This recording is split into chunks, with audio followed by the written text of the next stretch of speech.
All right, let's look at two great empires. How great, we'll just say they're empires. Imperial Russia and Imperial Japan. At least they call themselves that.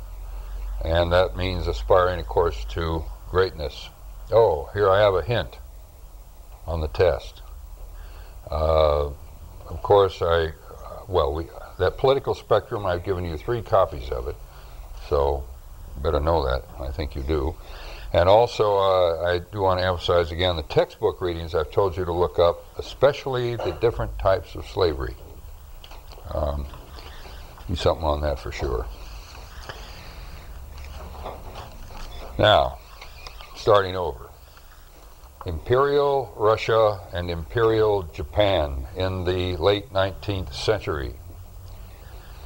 First, Russia. Russia, in many ways, at least geographically, is like the United States after 1815, the Napoleonic Wars, the War of 1812, in that it having been a European nation, which of course the United States was in terms of culture and everything else, as the United States expanded westward toward the Pacific, Imperial Russia, here's the dividing line, the Ural Mountains between European Russia and now the Asian provinces. Russia started expanding across the continent to the east toward the Pacific Ocean. You can look upon this in some ways as the beginning of the ultimate collision between Russia and the United States as they become Pacific, capital P, powers. So, what goes on? It's obviously a student who is late to my class, and I'll get blamed for it. Shoot him and get going. Gee, I'm sorry, but... Is that a Morse code? Public safety. Public safety. Oh, they don't get the real sirens, huh? Now the police are taking over. Okay. Never happened in Japan or Russia, police. They just got you in the middle of the night when you weren't looking. Okay, all right. But the difference, geographically, that's the only comparison between the United States and Imperial Russia. Russia, as I've belabored over and over again, was still fundamentally feudalistic, very backward. The United States had its slaves until the 1860s. Russia had its serfs, who were virtually slaves. It's a continental nation, unlike the United States. When we, of course, get to the West Coast, we certainly become global. We have our eastern ports, and now we get San Francisco, San Diego, Seattle, and so on, and then we become even more maritime. But not Russia. This is a great landmass, which becomes even greater. So it's a continental state to the core, a traditional state, whereas the United States modernizing. And in every respect, it's backward, whereas the United States, again, okay, traditional, that's the word I want. So politically, you've got a reactionary government, the same old dynasty of the preceding 3 or 4 centuries, the Romanovs. I'm not going to test you on the name of dynasties, but if you ever get some certain type of salad dressing in a restaurant, you'll know where it came from. Romanov. Well, it used to be a brand, but anyway, still got the Orthodox Church and the serfs in virtual slavery, not allowed to move around. The one time that Imperial Russia tried to do any expansion other than the great barren wasteland of Siberia, we've already seen was the Crimean War resulted when they tried to push into the Black Sea region, had this war, and at the expense of Ottoman Turkey. We've already seen that. They were licked because Britain and France got together and helped the Turks drive the Russians back. But that didn't stop them. They waited till another opportune moment, or a more opportune moment, in 1877.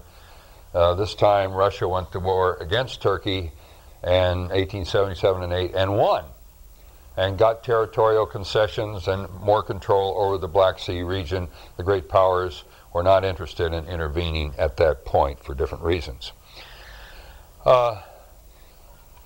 But what with liberalism expanding, the Pax Britannica and all that, and we've seen it with these unification movements and parliaments being established in the new Germany, the new Italy, and so on. All right, the Russian Tsar Alexander II, looked at all this, and he decided that he was going to be a great liberal czar, if there's such a thing as possible. And so in 1861, he liberated the serfs. The Tsar Liberator, he called himself, and others did too, meaning that they were now freed from the estates to which they had been doomed for their whole lives and generations of. They hadn't been allowed to move around at all, so they didn't have any freedom. Now they have freedom. And so they were taught local government. Some of them even managed to go to school in the 1860s, but here's where the comparison with the freed slaves in the U.S. South is very close. They just couldn't learn fast enough, and furthermore, they're given freedom. They need to have land, and of course, who's going to reject the idea of giving them any land in Russia? The nobility, the landed aristocracy. So they began to work out arrangements so that they prevent the serfs from getting any kind of education. Furthermore, as in the U.S. South, remember, we have the former Confederate leaders returning to power after 1877. Same thing happened in Russia.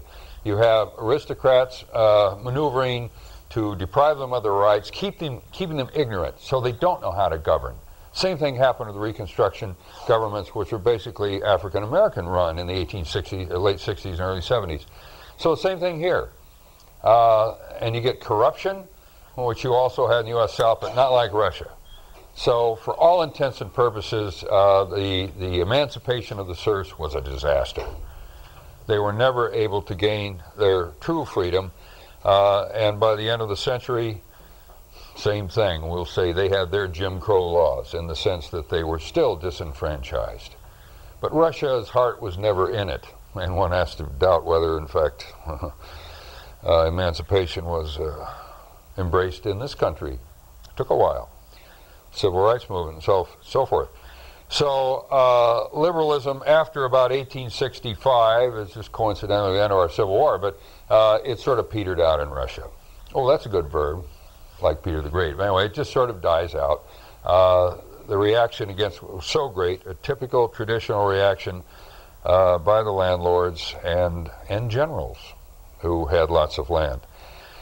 So not only did liberalism peter out, but now when you have so many more people frustrated in Russia as it's starting to industrialize, the last of the European powers to really industrialize, of course you start to get factory workers. They're frustrated.